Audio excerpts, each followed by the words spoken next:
Hello everyone. Today we will have a look at the second case study on additive manufacturing. This is the part of the course 16ME420 on additive manufacturing. Okay, today we are going to see how electron beam melting plays a role in the additive manufacturing process and how this is being used in making of aerospace brackets. Now, electron beam melting technology is suitable for additive manufacturing to produce complex aerospace components. Okay, here we are going to use material like titanium alloy, which makes up of titanium, 6 aluminum, and then 4 vanadium samples. And they're going to study about the function of the orientation and layout within the build chamber. Okay, and they want to also examine the business case for production. That they want to find out whether can we go ahead with the production using the additive manufacturing. So in the conclusion, they're going to bring out whether the orientation is fine or whether whether is it very costly or is it affordable for going in for production using this method. So this was conducted by Oak Ridge National Laboratory, okay, in association with Lockheed Martin, the airplane making company. Now the material is, as I said, is a titanium alloy, and which has got a very high strength to weight ratio and excellent corrosion resistance. It is one of the most commonly used titanium alloys and is applied in a wide variety of applications where low density and excellent corrosion resistance are necessary. Okay, they are also used in biomechanical applications where like in implants and then processes, etc. there. Okay, now electron beam melting as a process was developed by Archem, and it is basically a powder bed additive manufacturing technology that fabricates fully dense material parts by selectively melting specific regions within a 50 to 20 to 200 mm layer of powder. Okay, the height of the powder could be 200 mm or 50 to 200. Successive layers are fused together, just like selective laser sintering. Instead of laser, here they are using a electron beam melting. They use beam column. Okay, the process is conducted under vacuum to eliminate potential contamination or oxidation at elevated temperatures. Now this is the part that they would like to manufacture, which is called as the bleed air leak detect or BALD bracket, which is fabricated. Now first they are trying to make in the build chamber of the electron beam melting chamber.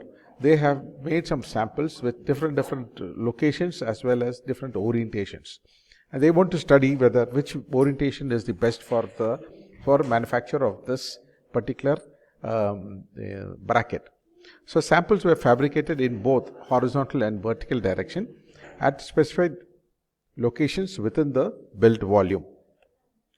This is the microstructure of the fabricated by additive manufacturing after it was hot isostatic pressing. Okay, the material is we have already discussed. It's a titanium alloy. Now the layout of the brackets within the Archem build chamber is shown here. The colored circles with black dots inside represent the tensile samples. These are the samples they're going to use it for tensile testing, and they are parallel to the z-axis. Now the various composition of the material that they have chosen also is shown here. The chemical composition comprising of aluminum, vanadium, ferrous, oxygen, carbon, and nitrogen and hydrogen. Okay. Now they have tested for all the samples. They have done the tensile test. Results of vertical samples included in bracket build and of the initial sample. Okay, so this has been given.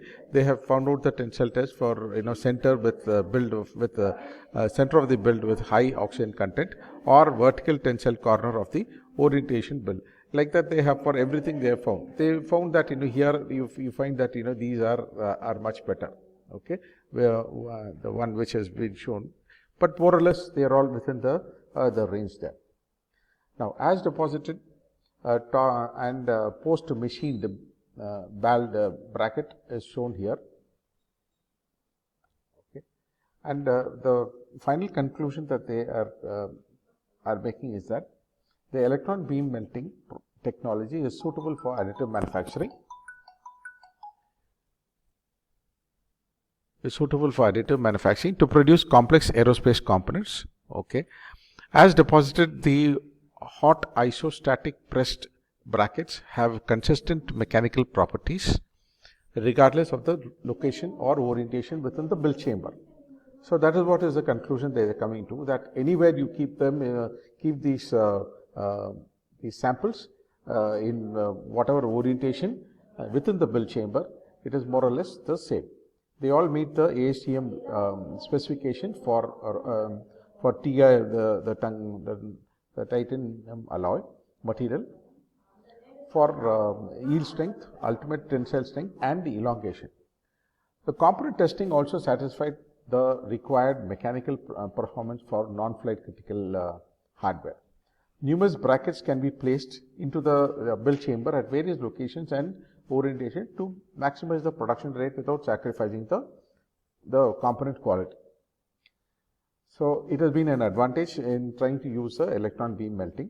A simple cost analysis shows that this electron beam melting provides 50% cost reduction over the current production method, and they have also underlined that this requires further certification. Okay, so today we have seen how an additive manufacturing process called electron beam melting can be used in aerospace applications for making a raw material kind of using raw material using titanium alloy, using the layer by layer kind of melting, and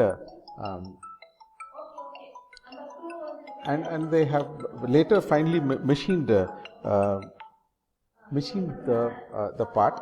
They have also machined the part, and they found that the more or less the yield strength, the ultimate tensile strength, etc. of the part is good enough on the sample pieces. So they have concluded that you can keep the component in any place within in any orientation, in any place within the build chamber, and the electron beam melting, it is definitely bringing down the production cost by 50%. Okay, so this case study concludes here by telling that the orientation is fine within the build chamber, as well as the production cost also is lower, and so it is definitely advantageous. Okay, so thank you very much. We will meet again for another case study. Thank you.